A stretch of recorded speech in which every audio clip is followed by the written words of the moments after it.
હવે સરકારશ્રી દ્વારા અમારી નિમણૂક કરવામાં આવી છે। આવું ચૂંટણીની અંદર આપ સૌ જાણો છો કે 18 વર્ષમાં આપણા ઘરમાં દીકરા દીકરી થાય તો એનું નામ ઉમેરવામાં આવે। આપણી દીકરીને કોઈનું લગ્ન થયું હોય અને એને આપણે સાસરે વળાવી હોય તો એનું નામ કમી કરવું પડે। આપણા કોઈ વડીલનું કોઈ મૃત્યુ થયું હોય તો એનું નામ કમી કરવું પડે। તો આવું સુધારા વધારા આ નંબરમાં કોઈનું આપણું કોઈ સ્થળાંતર કરીને ગયું હોય તો એનું પણ આપણે ફોર્મ નંબર આ રીતે ભરાવા વિવિધ પ્રકારના સાહેબ આવું એક દિવસ પહેલા પેપરમાં તો કંઈક વાંચ્યું હતું જાહેરાત હતી કે ભાઈ આવું બધું કંઈ આવવાનું છે। તો પણ મારા ઘરમાં તો એક દીકરી હતી અને હમણાં જ લગ્ન કર્યા ગયા મહિને। સરસ સરસ એવો છે કે સાહેબ જો હું નામ કમી કરાવી દઉં તો પછી એને તકલીફ પડે ને આગળ ઉપર, એટલે અમારે નામ કમી કરાવવું નથી। ના ભાઈ એવું તો શક્ય નથી।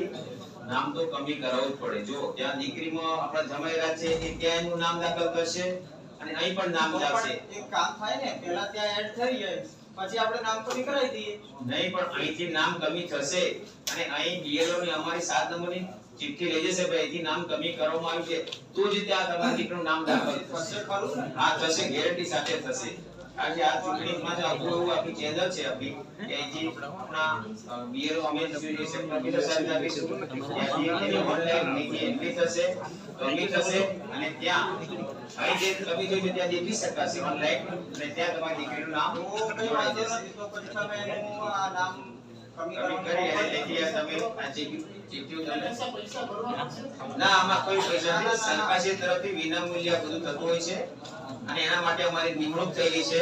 આવું કોઈ પણ હોય તો સરકારશ્રી દ્વારા શનિ રવિમાં અને ચોક્કસ દિવસે 2 દિવસ આપણા બુથ લેવલ ઓફિસર એટલે કે હું અમે શાળા પર 10 થી 5 ના સમય સુધી બેસીએ છીએ।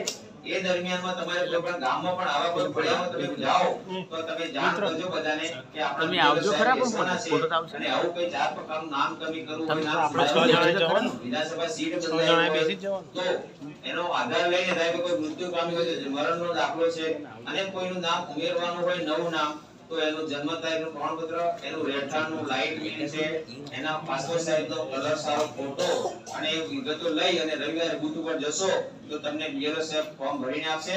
અને જો સારો ભણેલો ગ્રેજ્યુએટ છોકરો તમારા ઘરમાં હોય તો મોબાઈલના એપ્લિકેશન ઉપર તમે સીધા અરજી કરી શકો છો। કઈ વાત નહીં, તો પછી મારા ઘરમાં દીકરીનું નામ છે એને આપણે ચોક્કસ આપણે તમે કીધું સાહેબ ફોર્મ નંબર 7 એનો કમી કરવાનો છે 7 નંબરનું ફોર્મ ભરીને આપણે અને ત્યાં નવા જમાઈને ફોન કરજો એ સ્લીપ લઈને ત્યાં જશો એટલે તમારું નવું નામ દાખલ થઈ જશે। ત્યાં કયું ફોર્મ ભરવાનું થશે? ફોર્મ નંબર 6 ભરવાનું થશે।